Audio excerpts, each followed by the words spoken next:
El Niño conditions continued for a 13th straight month, but the peak of this event has passed. Most forecasts emphasize this event will continue through spring or early summer before returning to ENSO neutral status. There is also the possibility of swinging to La Niña conditions later in 2016, although there is considerable model and forecast uncertainty regarding the chances of La Niña versus ENSO neutral conditions. But this El Niño is not over. Atmospheric and oceanic conditions are still indicative of a strong El Niño event. The CPC IRI forecast noted this fact, stating El Niño is not done yet, and that at a global scale, strong signals are still associated with El Niño, particularly in Brazil and Southeast Asia.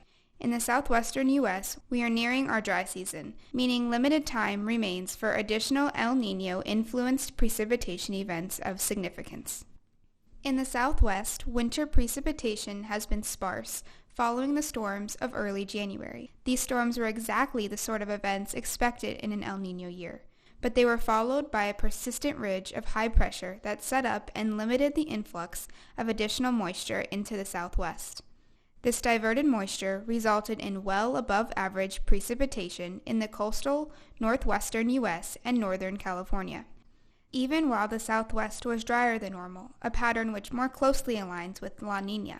This occurred at an especially inopportune time in terms of southwestern climate patterns, as it effectively limited the opportunity for El Niño-associated storms during much of the winter season. This high-pressure ridge is likely one of the major reasons why the Southwest and Arizona in particular have not seen as frequent or intense precipitation events as were forecast in seasonal outlooks. Forecasts and projections were dependent on a strong El Niño signal at a climate timescale.